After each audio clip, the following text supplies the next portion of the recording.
Hey there, friends. I hope you're staying cozy today, maybe watching the leaves drift gently down, as you savor a quiet moment to yourself. Let me ask you, have you ever looked deep into an animal's eyes and felt like they were holding on to a secret you just couldn't grasp?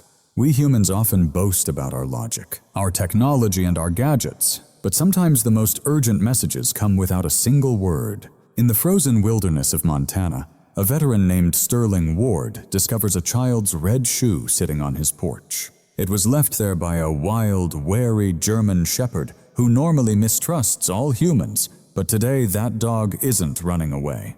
Instead, he waits trembling with a desperate message that the police refuse to hear. What would you do if a wild creature asked you to follow it into a raging blizzard? Would you cling to the safety of your home, or would you trust the instincts of this silent guardian? This is a story about a mistake that could have cost a life, and the four-legged hero who stood firm to make sure it didn't happen. Before we begin, I invite you to hit the subscribe button and join our small family of listeners. Now let's step into the snow together. Hello, my friends. I hope this day finds you well safe and warm inside your home, while the world rushes past outside. Isn't it strange how much of our lives we spend building walls to keep the wild out? We lock our doors, build fences, and convince ourselves we're safe. But sometimes life shows up knocking at those walls when we least expect it. Sometimes the wild doesn't come to harm us, but to remind us that we're still part of this vast, mysterious world. Today I want to share a story about a man who built towering walls around his heart, and the four-legged messenger who found a way to climb right over them. The wind usually came first to Montana's upper ridges, whispering through the pine trees long before the sun had the courage to appear. For Sterling Ward, the morning wind wasn't an annoyance, but an old companion. It rattled the loose timber on the west side of his cabin, a familiar sound marking the start of another solitary day. Sterling sat on the edge of his bed, the mattress creaking beneath him as he rubbed his weathered face with a hand that felt like worn leather. At 60 years old, his body told stories of old battles and hard-earned labor. He was a tall man, though these days he carried a slight stoop, a reminder of a jump gone wrong back in 1971. During his days as a recon scout, his hair, once deep brown, now fell in long, unruly waves past his collar, heavily streaked with silver at the temples. He stood up, knees popping in the cold air, and began his morning routine with the quiet precision of a man with no one left to impress. First, he pulled on a gray cotton undershirt, then a thick flannel shirt patterned in bold red and dark navy blue checks, leaving the top button undone. Next came a pair of faded blue denim jeans, worn nearly white at the knees from years of kneeling in the dirt, and finally his sturdy brown work boots. His knees had faded to an almost ghostly white from years spent kneeling in the dirt, and at last his sturdy brown work boots came into view. Before stepping outside, he reached for his heavy, worn brown leather jacket hanging by the door. It was an old piece, scuffed and creased-worn like second skin, rather than just clothing. Leaving the zipper undone, the cabin smelled of lingering coffee and the faint trace of wood smoke. Sterling moved toward the small kitchenette and pulled a plastic container from the refrigerator. Inside were the leftover scraps from a venison roast he'd prepared the night before. This wasn't breakfast, it was payment. For the past 2 years, Sterling had lived alone in this remote mountain corner, chasing a silence no city could offer. But even in solitude, no one is truly alone. Since last winter, he had been watched. He opened the heavy oak front door and stepped out onto the porch. The air was sharp enough to freeze the breath caught in his throat. The sky hung bruised in shades of purple and slate gray, thick with the promise of snow.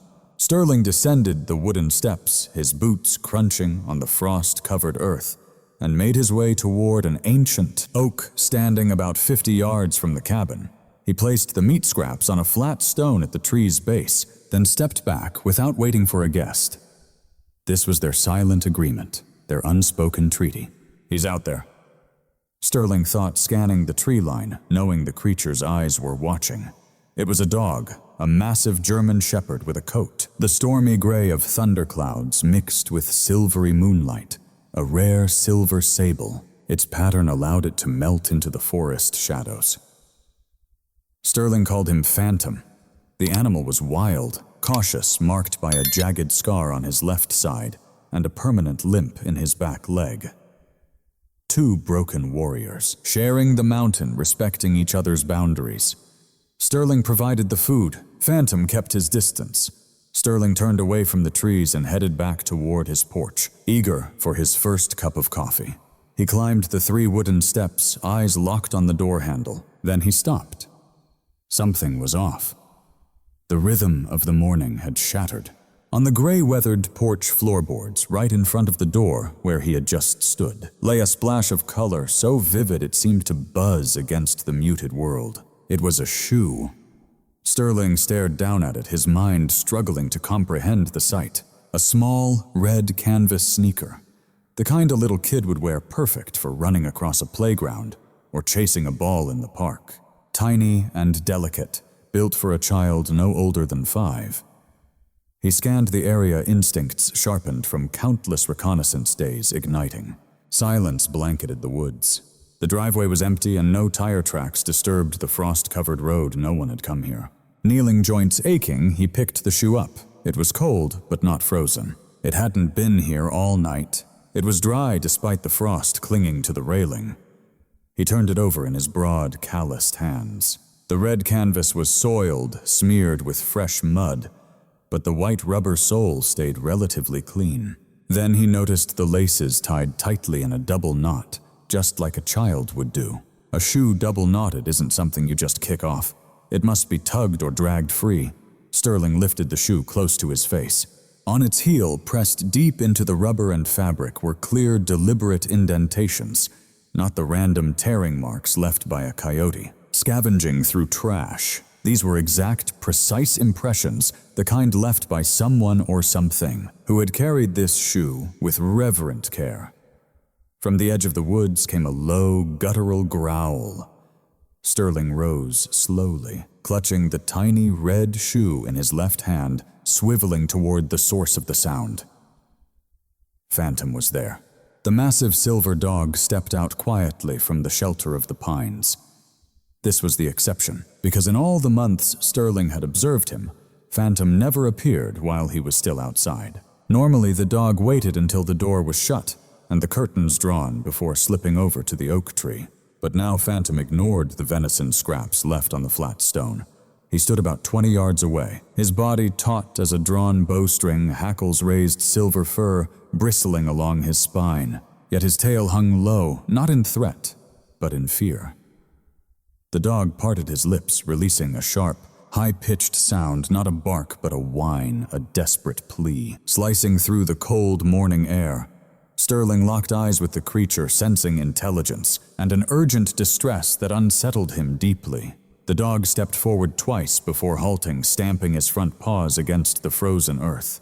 He swung his massive head toward the south, toward the jagged, treacherous ridges of Blackwood, then glanced back at Sterling. Again he repeated the gesture, looking south, then at Sterling, whining a message that was clumsy and primitive yet unmistakable. Sterling glanced down at the red shoe in his hand, then back at the trembling, wolf-like figure in the clearing. A cold shiver unrelated to the weather traced down his spine. This was a breach of every unspoken rule. A wild creature doesn't reveal itself, ignores food, and never hands over an object to a human, unless the world itself had shifted on its axis. This dog wasn't scavenging. He was delivering a message. Sterling felt the shoe's weight, press heavy in his palm, heavier than lead, like a burden of life itself. His voice ragged from disuse, Sterling spoke unsure if to the dog, or to himself, as he gripped the shoe tighter. The dog emitted another sound, a sharp, frustrated yip, spinning in place, its amber eyes begging with a fire Sterling couldn't ignore. Sterling turned his gaze upward to dark clouds gathering over the southern peaks. A storm was brewing, a fierce one, and somewhere beyond where the silver dog was pointing lay the owner of this tiny red shoe. Sterling opened his truck door, not to return to sleep, but to retrieve his rifle. The quiet morning had ended, the fragile treaty of silence broken. Sterling Ward stepped back inside the cabin's warmth. yet the chill from the morning's breath clung stubbornly to his bones. He placed the small red shoe on the kitchen table set against the rough-hewn pine.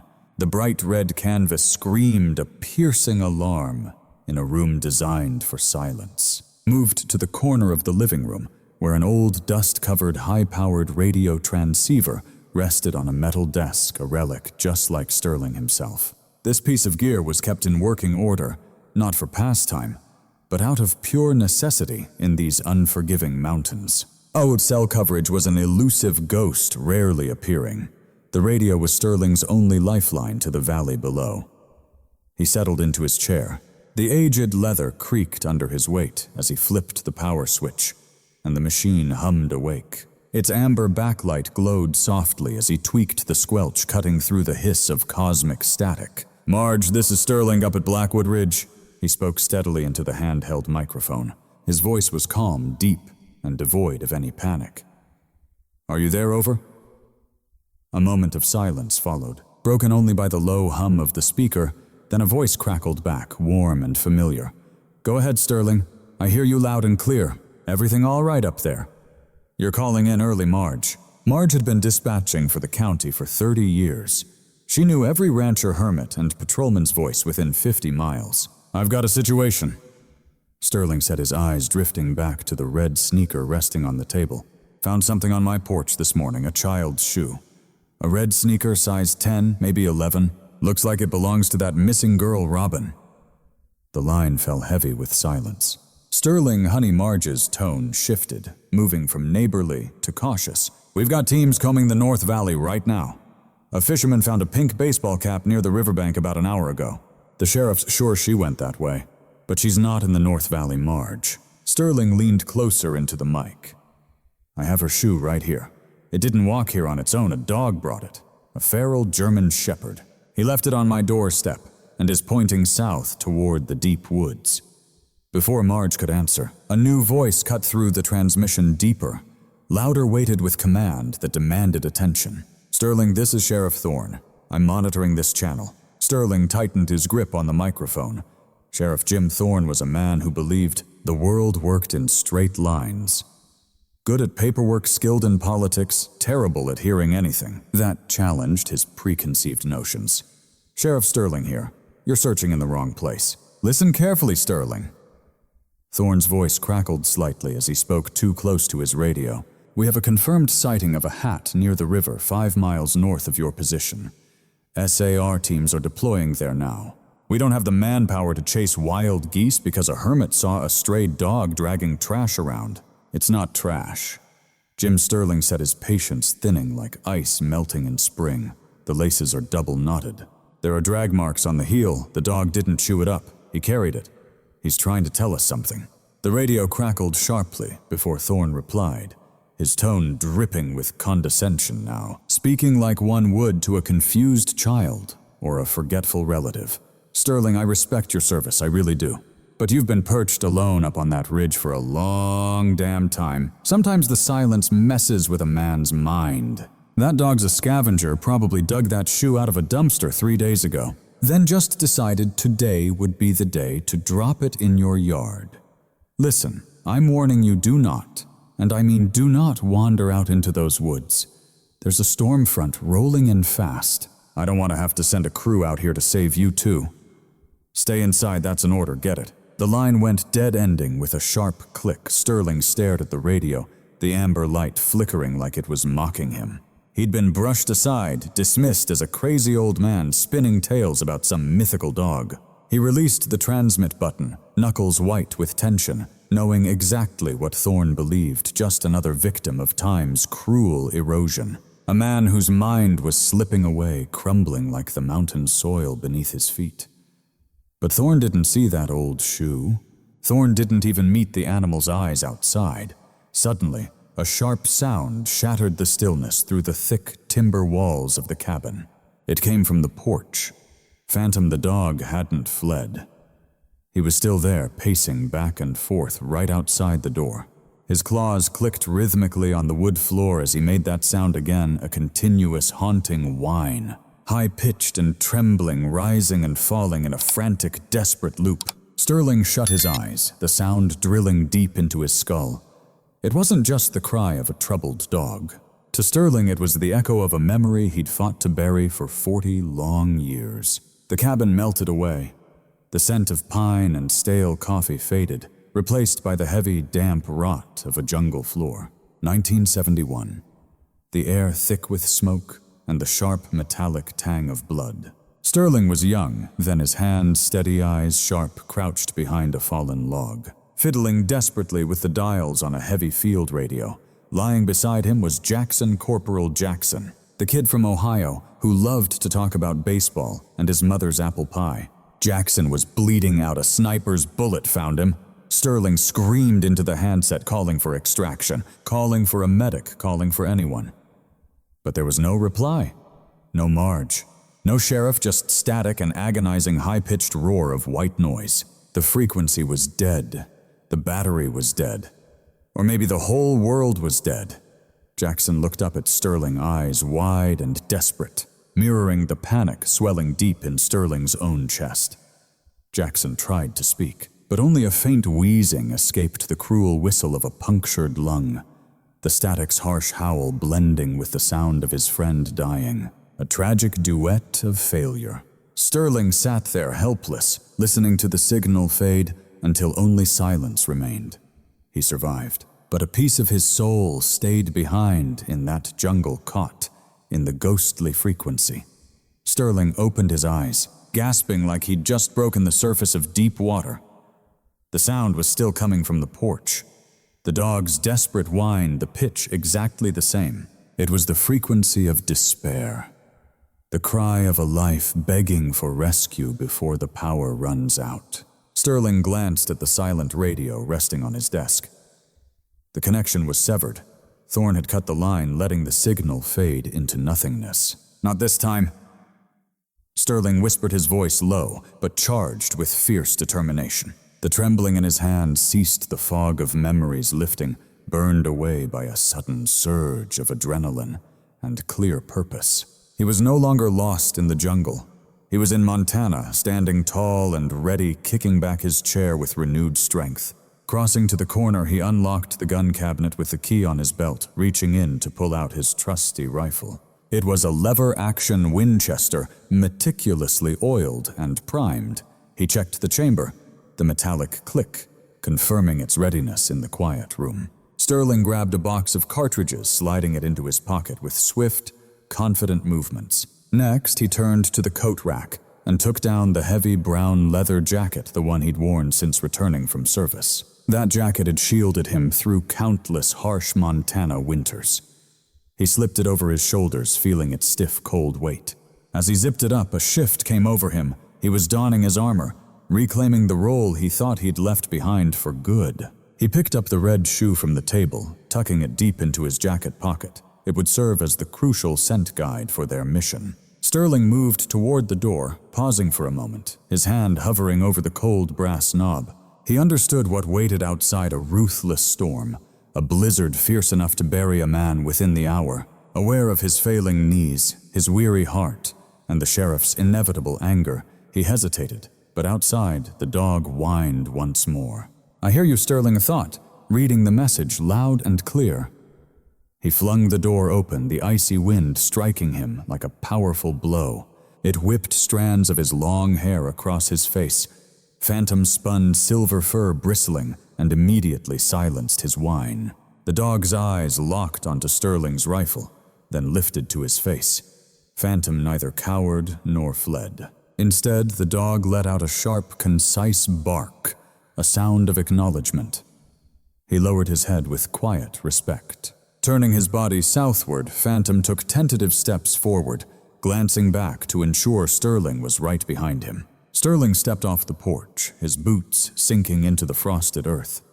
He stared up at the swirling dark clouds above Blackwood Ridge. "Let's go," Sergeant Sterling said softly, matching the dog's steady pace as they moved into the gathering storm. He left the radio and the sheriff behind, tuning into a deeper frequency, one that only he and the silver dog could hear. This time Sterling Ward vowed beneath the gray sky that he would never let that vital signal fade away.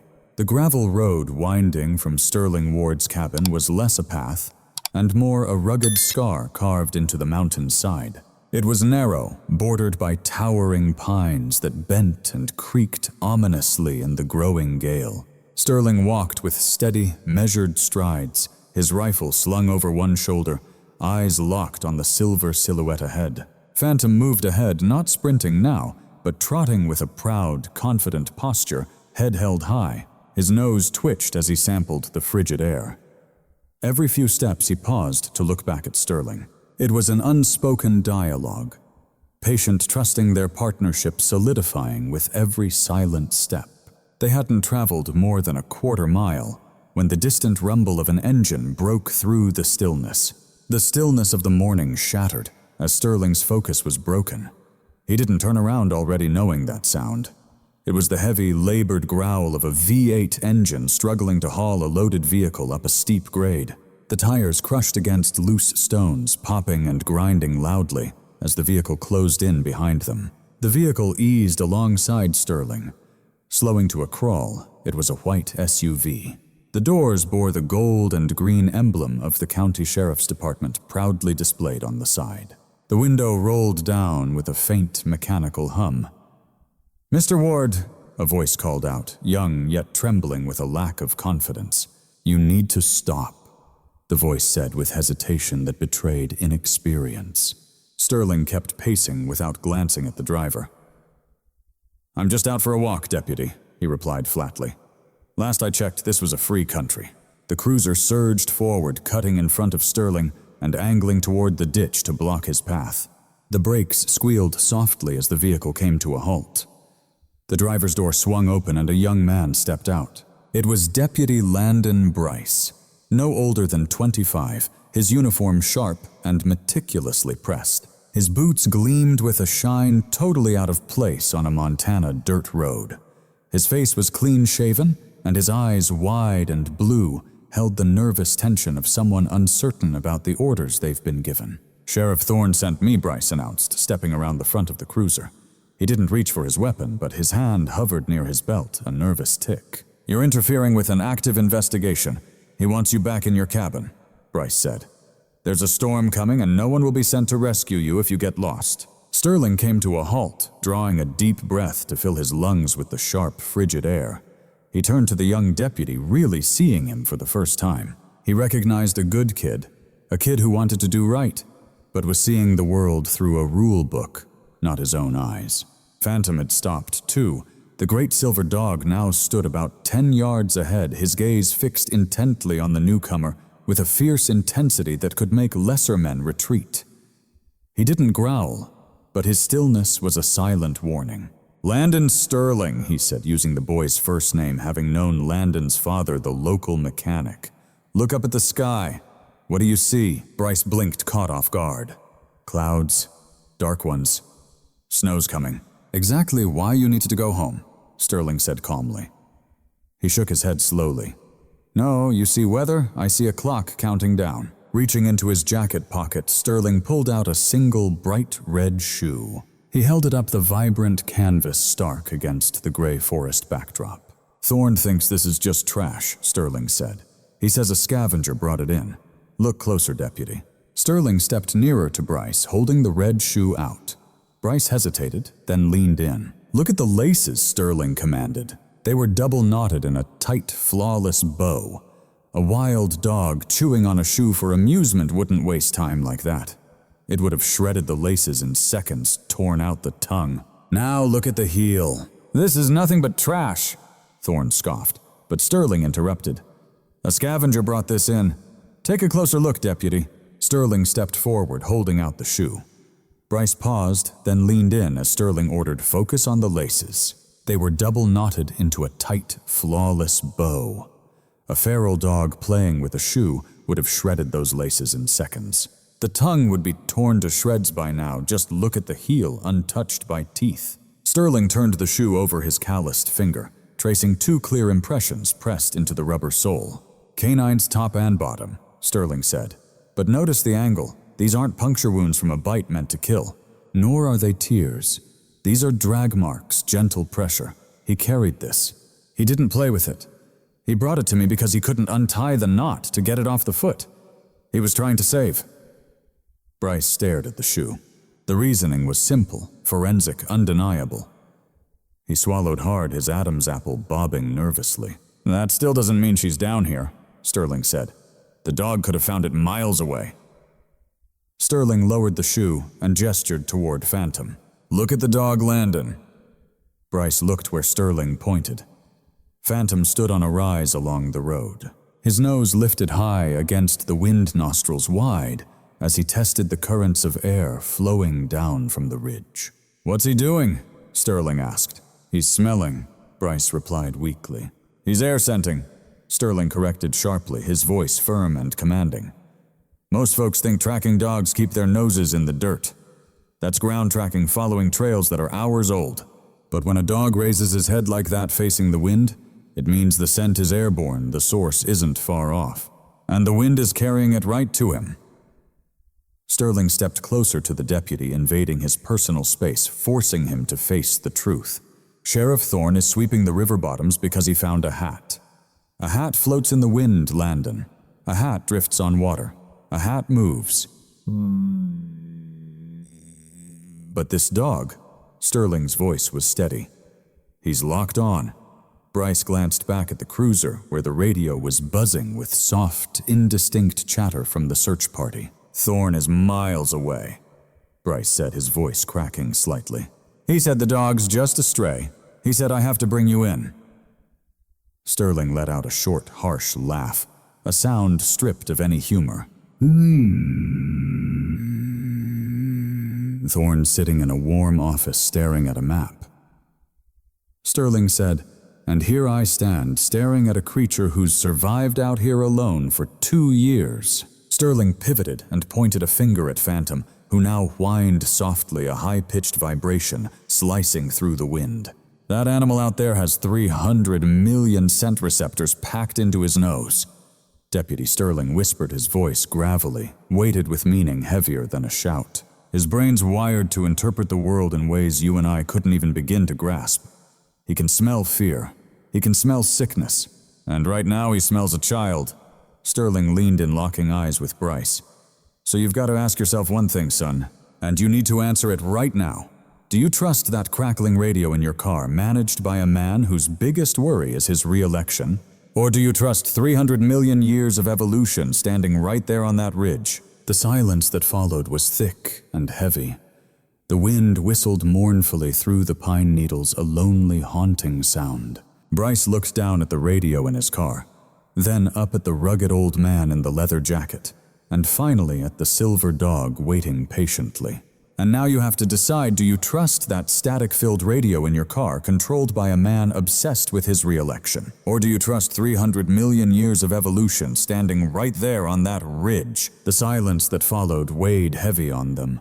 The wind whistled mournfully through the pine needles, a lonely dirge carried across the air. Bryce glanced at the radio in his car, then shifted his gaze to the rugged old man in the leather jacket, and finally to the silver dog waiting patiently. Trembling with a raw, almost human anxiety, Bryce's gaze fell to his polished boots as he shifted his weight uneasily. His eyes lifted to the storm clouds now darkening above the mountain peaks, bruised in deep shades of purple. "If we head out there," Bryce murmured, "and get lost." Sterling replied softly, "Thorne will fire me. But if we don't go and that little girl freezes up there, you'll never forgive yourself. No badge is worth that burden." Bryce stood frozen for a long, weighty moment before slowly unclipping the radio from his shoulder. Through the open window of the cruiser, he placed it on the passenger seat, then turned silently to Sterling, saying nothing. Without a word, he circled to the back of the SUV, threw open the trunk, and pulled out a heavy tactical jacket. Along with a first aid kit and a coiled climbing rope, he slammed the trunk shut, the loud snap echoing through the valley like a rifle shot. He slipped the jacket over his uniform, hiding his badge, and locked eyes with Sterling. His jaw tightened, expressing a sudden steely resolve. "Lead the way, Mr. Ward." Sterling gave a firm nod, a subtle dip of his chin barely noticeable, yet loaded with immense respect. Sterling turned back toward the ridge. "Move out!" Phantom Sterling commanded.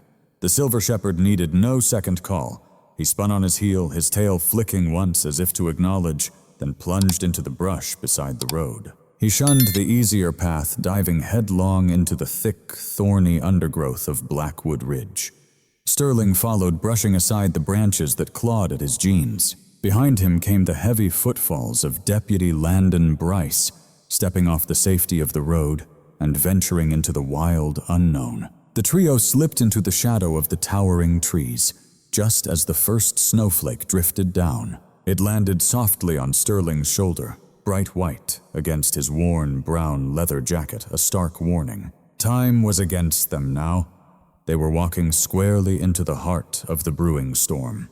The shift from the gravel road into Blackwood Ridge's depths was sudden and jarring. One moment Sterling Ward and Deputy Landon Bryce stood on solid man-made ground. The next, they were swallowed by a dense maze of lodgepole pines and underbrush that seemed to resent their presence. The wind here was a different force. On the road, it pushed against them. Beneath the trees, it swirled, trapping itself in the canopy overhead, creating a haunting, hollow moan that echoed from every direction. The snow, once just a light dusting on the roadside, began to stick here, clinging to the fir needles and blanketing dead leaves on the forest floor. The landscape transformed into a somber, monochrome painting of muted grays, browns, and whites. Phantom didn't hesitate. His silver coat glided through the forest with a graceful power that belied his size. He ignored the deer trails or clearings that any hiker would seek, instead plunging straight into the thickest clusters of wild raspberry canes and hawthorn bushes. Sterling followed without protest, clutching his leather jacket tighter around his neck as he raised his arm to shield his face from the biting branches. The fallen leaves on the forest floor were coated in frost, transforming the world into a muted canvas of gray, brown, and white. Phantom didn't hesitate.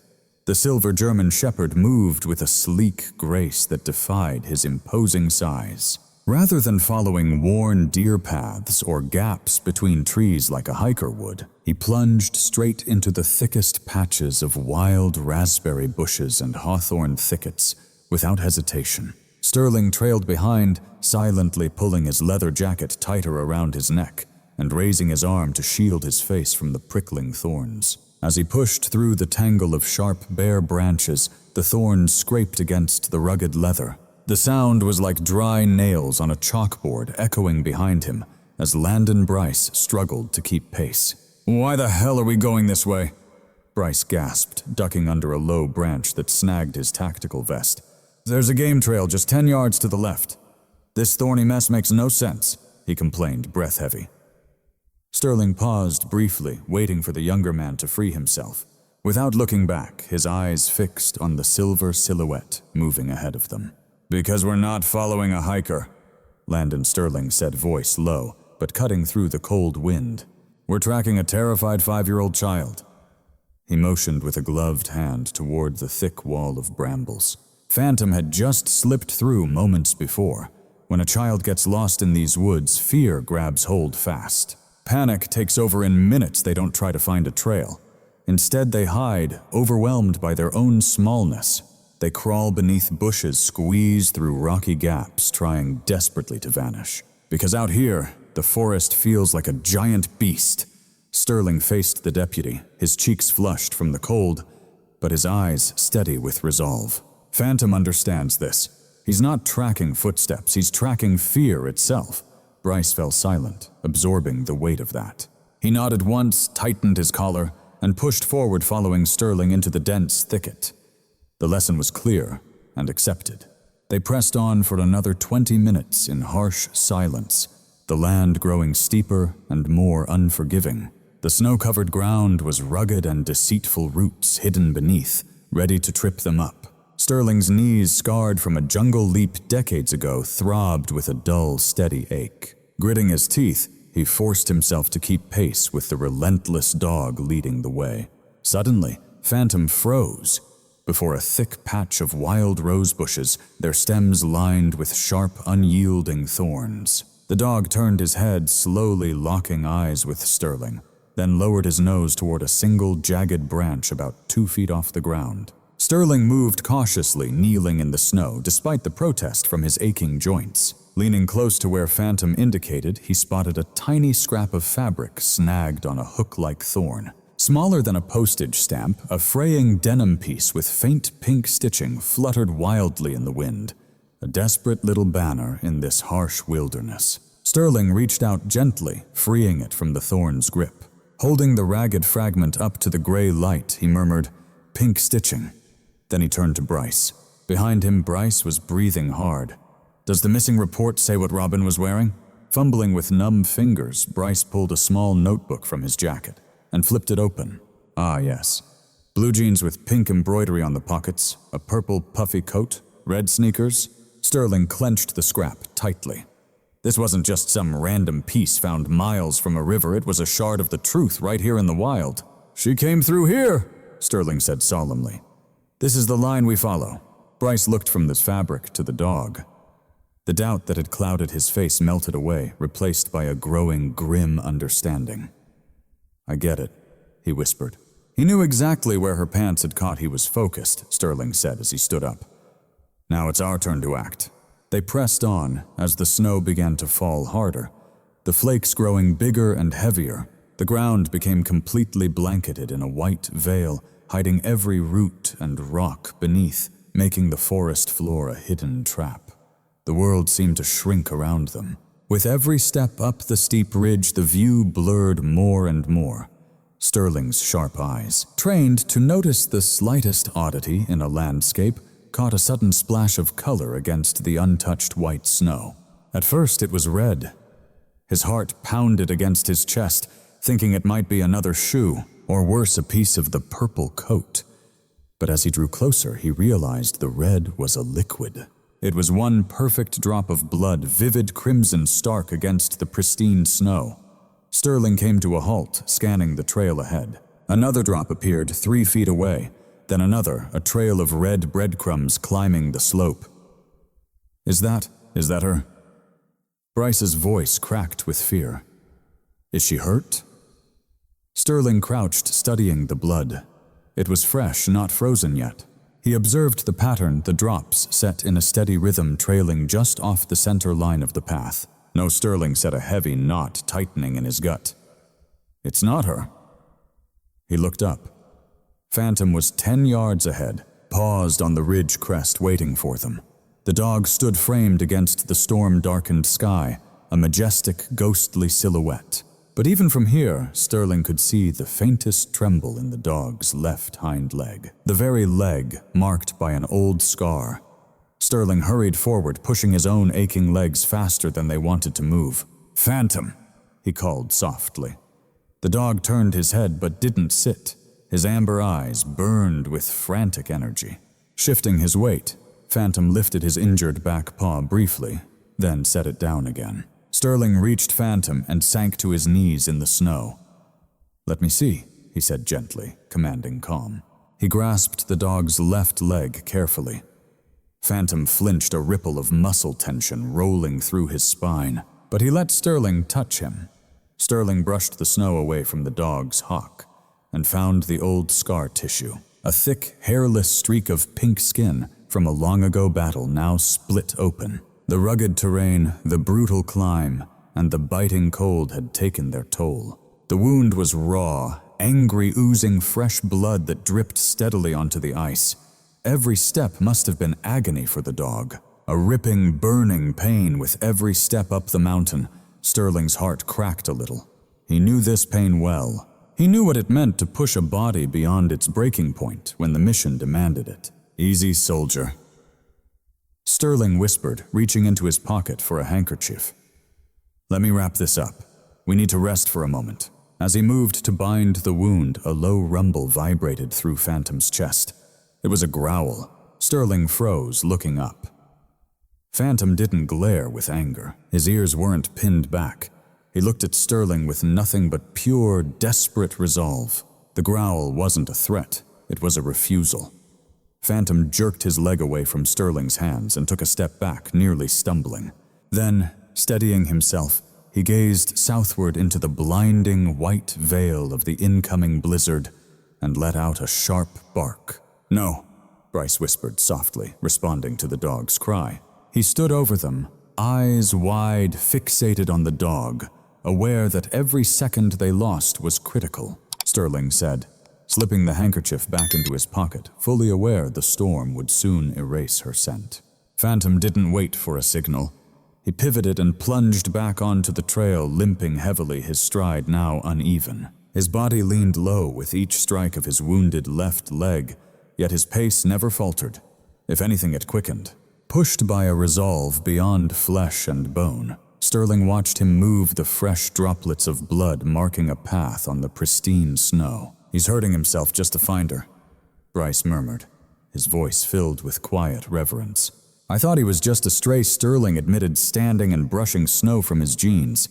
He's no stray deputy, Sterling said, his voice thick with emotion. He's a reconnaissance scout, and he just decided that this mission meant more than his injured leg. Sterling adjusted his rifle, pushing past the pain in his own knees. Let's move, Landon. We have to keep up. He's not stopping for anyone. They pressed onward into the blinding white expanse. Ahead, the silver dog blurred into a phantom streak, leaving behind a trail of red. It bore silent witness to a loyalty no human could teach, a bond beyond words, defiant against the howling wind. But the three of them, the seasoned soldier, the young deputy, and the wounded guardian, pressed forward, united by the crimson on the snow. The world didn't just change, it vanished. One moment Sterling made out Phantom's determined silhouette 10 yards ahead. Then a wall of furious white descended upon Blackwood Ridge, swallowing trees, ground, and sky alike. The blizzard arrived not with a whisper, but with a furious rage that felt intensely personal. The wind screamed like a derailed freight train, a deafening, relentless roar that ripped the air from their lungs. Sterling halted, shielding his eyes with a gloved hand, unable to see the blood trail anymore. He could barely even make out the tip of his own rifle. Landon Sterling shouted, but his voice was instantly consumed by the gale. Squinting against the biting ice crystals, a figure began to emerge from the blinding white behind him. Deputy Bryce bent low against the storm, gripping the straps of his tactical vest as though they alone could anchor him to the earth. "We have to find shelter," Sterling yelled, grabbing the younger man's shoulder to make sure he was heard. "We can't survive out here." Bryce nodded fiercely, his face a raw canvas of wind-burned skin and frost-laden lashes. But where was the dog? Phantom Sterling bellowed, pivoting back toward the endless white abyss. A shadowy form appeared at Sterling's knee. The silver shepherd pressed close, seeking balance amidst the chaos. The animal trembled violently, its coat encrusted with ice, its injured leg barely holding him upright. He looked up at Sterling, his amber eyes narrowed against the biting, cold, silent courage reflecting in their depths. His injured leg trembled under the weight of his body. Looking up at Sterling, his amber eyes squinted sharply against the biting cold, and nudged Sterling's hand gently with a cold, wet nose. The dog turned his gaze to the right, toward a shadowed crack, carved into the granite cliff, barely visible through the howling storm. It was a fissure in the mountain itself, a slender stone passage that promised refuge. Sterling tapped Bryce's shoulder and pointed. They stumbled toward the rocky face, slipping on hidden ice beneath the fresh snow. Every ounce of their dwindling strength was summoned for the final 20 yards. They squeezed through the narrow crevice, their jackets scraping against the rough stone, then collapsed onto the dry, dusty floor of a shallow cave. Silence hit them suddenly and deeply. Outside, the storm roared with apocalyptic fury, but inside the rock's embrace, the wind was reduced to a low, mournful wail. At the mouth of the cave, the air remained freezing, but the merciless bite of the wind chill was gone. Sterling sank down with his back against the cold stone wall, gasping for breath, his lungs aflame, his knees feeling as though filled with shattered glass. Beside him, Bryce slid down into a seated posture, his head leant back, chest heaving in the cramped space between the walls. Phantom lay stretched on his side. He didn't curl into a ball, but lay flat, panting shallowly, his left hind leg twisted awkwardly. Sterling reached into his pocket, pulling out his silver Zippo lighter. With a sharp, metallic click, he flicked the wheel. A small orange flame burst to life, casting flickering shadows across the cave walls. The scent of lighter fluid mingled with damp wool and moist earth. "Hold this," Sterling whispered, passing the lighter to Bryce. Bryce's hands trembled as he lifted the flame, illuminating the cramped cavern. Sterling crawled over to Phantom. The dog raised his head, a low growl rumbling in his chest. But he didn't bare his teeth. Exhaustion weighed him down. "I know, buddy," Sterling said softly, placing a steady hand on the dog's shoulder, pressing him gently down. Phantom gave in, resting his head back on the dirt. Sterling turned his attention to the injured leg. In the flickering orange light, the damage appeared brutal. The old scar tissue had torn wide open, exposing raw flesh, bleeding and oozing fluid. Sterling fetched the first aid kit Bryce had carried. He pulled out a bottle of antiseptic and a roll of gauze.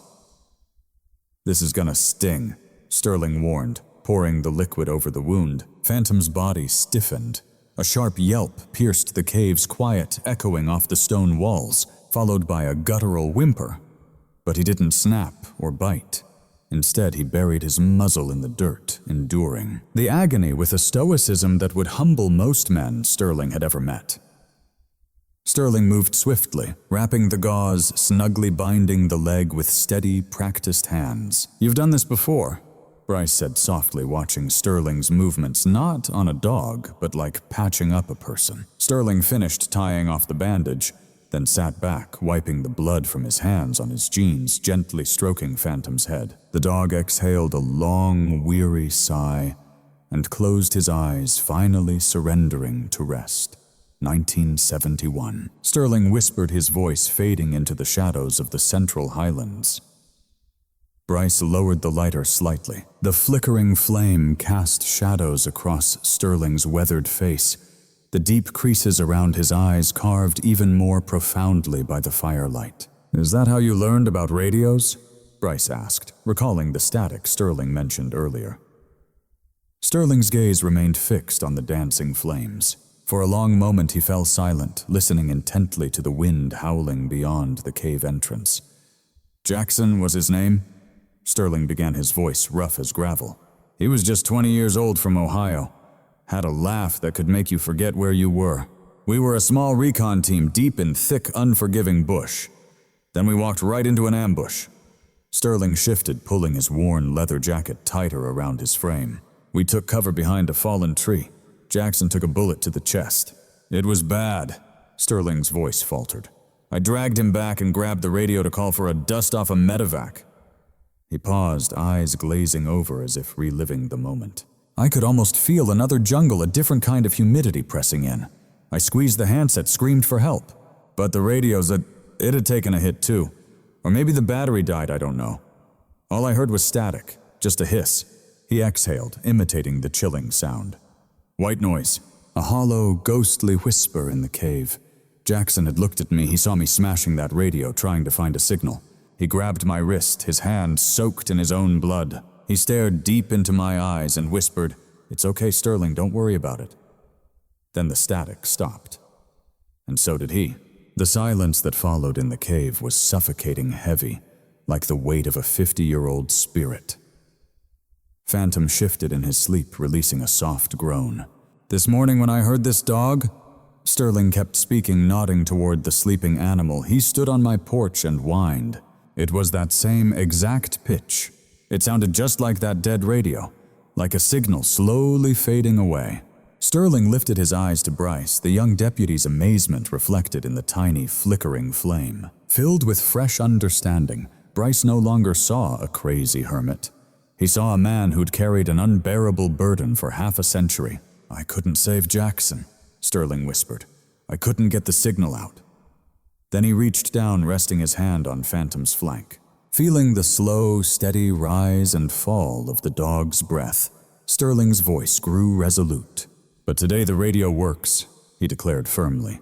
"This dog is the signal, and I'm not letting it fade into static, not again." Bryce locked eyes with him for a moment, and then nodded slowly. With a sharp click, he snapped shut the Zippo lighter, plunging them into darkness. "Save the fuel," Bryce said quietly. "We might need it later." The darkness was absolute, but the cold was a living thing crawling through their clothes seeking bare skin. "We need to hold on to heat," Sterling said as he shifted closer to the dog. He pressed himself against the wall and drew Phantom's thick, heavy, fur-covered body close to his side. The dog groaned softly in gratitude, pressing his back firmly against Sterling's chest, sharing his warmth. Bryce hesitated before inching closer. In the raw hierarchy of survival, there's no rank, no age, no species, only the warm and the dead. The young deputy pressed his shoulder against Sterling's other side, seeking the comfort of shared warmth. Nestled close, Sterling peeled back his heavy leather jacket, draping one side over the dog's trembling frame. The other side shielded the deputy's arm. 3 men, 1 aged, 1 youthful, 1 untamed, clung together deep within the mountain's dark embrace. Sterling rested his head against the cold stone, feeling the fierce, rapid heartbeat of the young man stirring beside him. To his left, the steady, powerful pulse of the wolf dog echoed a steady rhythm after 40 long years of silence. Slowly, the chaos in Sterling's mind began to fade. The howling wind outside couldn't reach them here. Now they were a united pack, strong and unbreakable. "If the storm breaks, we finish the mission, then rest," Landon Sterling whispered softly into the shadowed cave. "We move at dawn," Bryce responded, his voice low as darkness cloaked Blackwood Ridge. Sterling Ward closed his eyes, clutching a fleeting piece of peace in the cold void. He woke not to gentle morning calm, but to a heavy, foreboding silence, the kind that comes after unimaginable violence. The relentless wind that had pounded the mountains all night had finally ceased. He opened his eyes to utter blackness. The cave's air was cold, but not bitter, warmed by the shared breaths of 3 souls huddled tight together. A weight pressed against his chest, Phantom's head.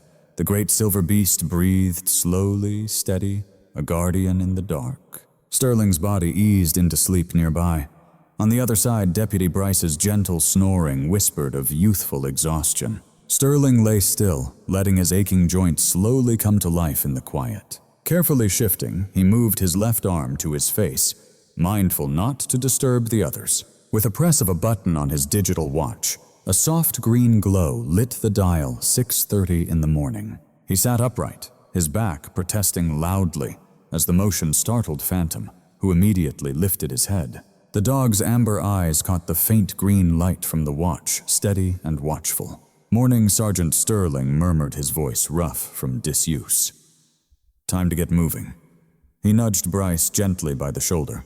The deputy jolted awake, gasping his hand instinctively reaching for an empty holster before reality hit. "Easy, Landon." "It's just me," Sterling said softly. "The storm's broken." Bryce sat up, blinking in the residual dimness, his face pale. "Is it really over?" he asked. Sterling crawled towards the cave's mouth, brushing aside a thick drift of snow blocking the passage. A piercing beam of unfiltered sunlight stabbed through the darkness. The light forced Sterling's eyes to squint as he stepped outside into the biting, cold, and fresh world. Overnight, the world had transformed Blackwood Ridge, buried beneath 2 feet of untouched, pristine snow. Above the sky stretched a relentless shade of hard blue, cloudless, sharp, and unforgiving. The air itself seemed to sting like needles. "The storm's gone," Sterling said, tightening his leather jacket against the chill. But the clock's still ticking. Bryce stumbled out behind him, struggling against the blinding glare. He took in the vast, changed landscape, awe and tension mixing on his face. "Where's Phantom?" Bryce asked. Sterling glanced back. The dog hadn't followed them out just yet. "Mom, do." Phantom Sterling called, and moments later the silver German shepherd emerged from the cave. But something was wrong. He didn't leap out with his usual vigor. Instead, he dragged himself forward. His front legs clawed desperately at the snow, dragging his heavy frame, while his hind legs trailed uselessly behind him. There was a deep trail carved through the fresh powder, Sterling's heart pounding hard in his chest. Phantom stopped panting with heavy breaths. He looked up at Sterling, his eyes clouded with pain and sorrow. He struggled to stand, his muscles taut with effort. He managed to lift his back end a few inches off the ground, but his legs shook violently beneath him. Then he collapsed again, a low, guttural groan of agony spilling from his throat. Sterling hurried to his side. Dropping to his knees in the snow, Sterling asked with panic, "What happened, Bryce? Is it the cold? Did his legs freeze?" Sterling peeled off his glove and brushed his hand over the dog's back legs. They weren't cold. They were burning hot to the touch. Swollen and feverish under the thick fur, the bandages Sterling had put on the night before were shredded, soaked with fresh blood and a clear fluid. "It's not the cold," Sterling said, his voice hollow as he stood and scanned the area.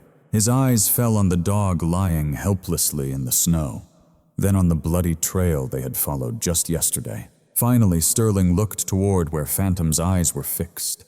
The dog lay on his belly, his head raised high, staring intensely at a spot some 50 yards away, where the forest floor abruptly disappeared into a void.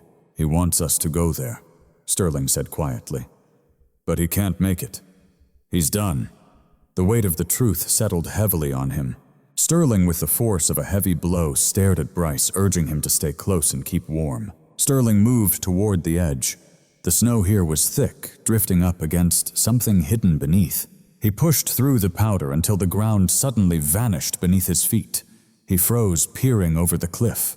Before him lay a ravine, a deep, narrow chasm carved through the earth, maybe 40 feet wide and 60 feet deep. At the bottom, massive boulders and fallen trees lay tangled, partly buried under snowdrifts. The ravine's walls soared almost straight up. Sheer granite cliffs, slick with ice and dusted by snow, surrounded the gap. Sterling scanned the rim carefully. Fresh snow blanketed everything, yet, as he leaned closer to the cliff's edge, something caught his eye. There was a scratch on the stone, a jagged gouge carved deeply, where something sharp had clawed desperately for grip. 10 feet below the lip, a small juniper bush sprouted from a cracked crevice in the rock. Its branches lay broken and bent downward. Sterling leaned out farther, fighting the dizzy swirl invading his head. He gazed at the cliff face directly beneath him. It seemed impossible, but the signs were unmistakable scratches across the stone-broken roots and patches where moss had been torn away. Sterling stepped back from the edge, his mind spinning as the pieces clicked together with haunting clarity. He returned to where Bryce knelt beside Phantom. The dog whimpered softly now, a steady, high-pitched sound of both frustration and despair as he struggled to move forward. A relentless, piercing cry filled with anguish and hopelessness, yet he refused to give up, pushing himself onward with every ounce of strength. Dragging his front legs while his helpless hindquarters inched painfully toward the ravine, Landon Sterling spoke softly, his gaze fixed on him. Bryce looked up from gently rubbing the dog's head. "Is he hurt?" "We have to carry him," he said. "No," Sterling replied, eyes locked where the dog was heading. "Look there." He pointed to the cliff's edge. "He's trying to go back down." "Back down?" Bryce asked, puzzled. "What do you mean?" Sterling gripped the young deputy's shoulder firmly, forcing him to truly see the dog. "Really see him. Yesterday when he came to my cabin," Sterling said, the words bitter on his tongue. "He wasn't just bringing news of a lost child, he was bringing news of a child trapped he couldn't rescue." Sterling's gaze drifted toward the ravine. "She fell down there, Landon, 2 days ago. And this dog, this fierce creature, went down after her." Bryce's eyes